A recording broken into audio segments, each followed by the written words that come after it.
Assalamualaikum! Andito na naman ako. So magbe-bake tayo ngayon ng brownies.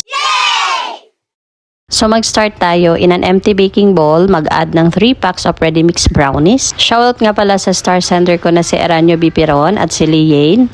Pa-support sila guys, legit na tala sender yan at legit na rest backer, promise. Add ako ng 3 eggs, tapos 3 tablespoon of butter. Pagkatapos naglagay na rin ako ng konting milk, evap milk, and then pinch of salt. Mekos-mekos lang natin guys hanggang sa maging smooth, hanggang sa maghalo lahat ang ating ingredients. By the way guys, this is my first time cooking and baking this brownies. Paano naman kasi itong si Bunso, nag-request na mag-bake daw ako sa kanya ng brownies, yung talagang gawa ko daw. Syempre guys, super mom tayo, so gagawin natin lahat para sa kanila.